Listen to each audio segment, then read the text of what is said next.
এই আপোনালোকে হিন্দী ভাষী গুজৰাটী फैगौ बिसायख'थिखौ लानानै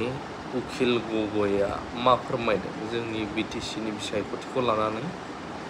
गोबांथार बर' रायजो राजाफ्रा नुबाय आरो गोबाङानो नुबाय आरो जोंनि पाब्लिकफ्रा एनालाइज खालामगोन ना खालामाखै অসম গণ পৰিষদে মানে সাৰেণ্ডাৰ কৰি দিছিলে সাৰেণ্ডাৰ মানে আপুনি জানে নহয় সালফা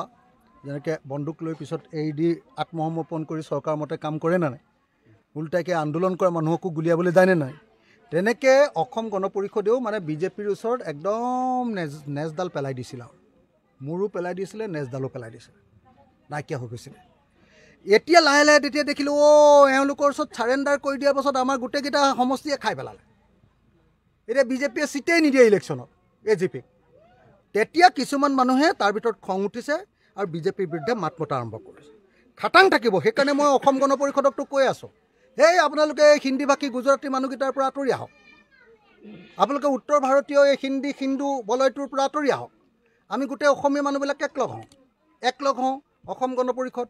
একলগ হওঁ ৰাইজৰ দল একলগ হওঁ অসম জাতীয় পৰিষদ একলগ হওঁ BPF একলগ হওঁ UPPL চব লগ হৈ লওঁ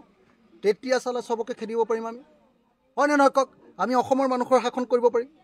কিন্তু এই অসম গণ পৰিষদে যে সাৰেণ্ডাৰ কৰি দিছিলে একদম অতুল বৰাই শুই একদম আৰু মানে চবেই দি দিলে আৰু শেষ আৰু অতুল বৰা নাই আৰু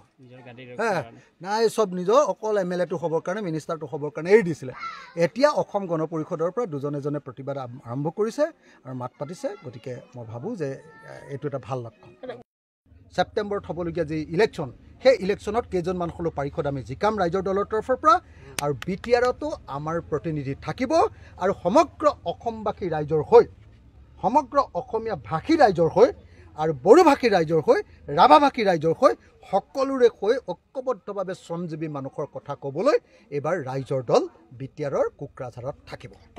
আমাৰ কাৰণে মিত্ৰতাৰ দুৱাৰ সকলোৰে কাৰণে আমি খোলা ৰাখিছোঁ যদি কোনোবাই মিত্ৰতা বিচাৰে ৰাজ্যিক ভিত্তিত তেতিয়াহ'লে মিত্ৰতা হ'ব আৰু যদি মিত্ৰতা নিবিচাৰে তেতিয়াহ'লে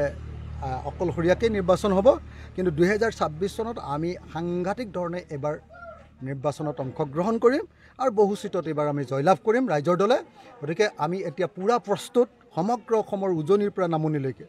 কাৰ্বি আংলঙৰ পৰা বৰাক উপত্যকালৈকে ৰাইজৰ দলৰ প্ৰতি মানুহৰ আগ্ৰহ দেখিলে আপোনালোকে নিজেই গম পাব আজি অলপ সময়ৰ পাছত মই মানসত যেতিয়া যাম তেতিয়াই আপোনালোকে গম পাই যাব ব্যাপক ৰূপত মানুহৰ সমৰ্থন আহিছে আমি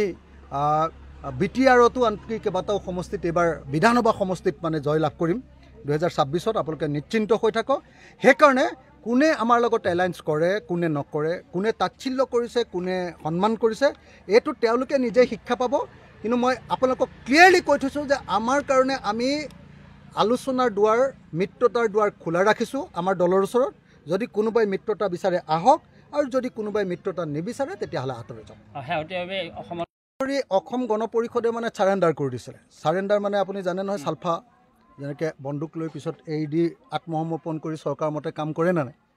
উল্টাকে আন্দোলন কৰা মানুহকো গুলিয়াবলৈ যায়নে নাই তেনেকৈ অসম গণ পৰিষদেও মানে বিজেপিৰ ওচৰত একদম নেজডাল পেলাই দিছিল আৰু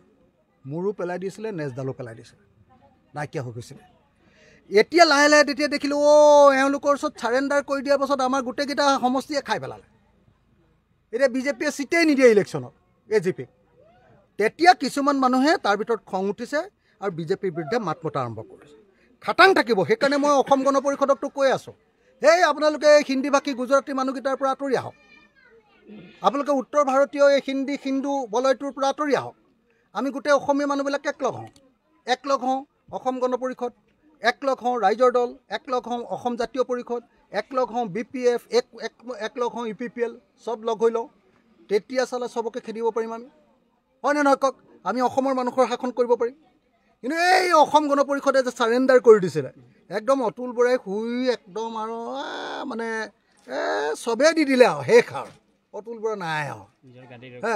নাই চব নিজৰ অকল MLAটো হ'বৰ কাৰণে মিনিষ্টাৰটো হ'বৰ কাৰণে এৰি দিছিলে এতিয়া অসম গণ পৰিষদৰ পৰা দুজন এজনে প্ৰতিবাদ আৰম্ভ কৰিছে আৰু মাত পাতিছে গতিকে মই ভাবোঁ যে এইটো এটা ভাল লক্ষণ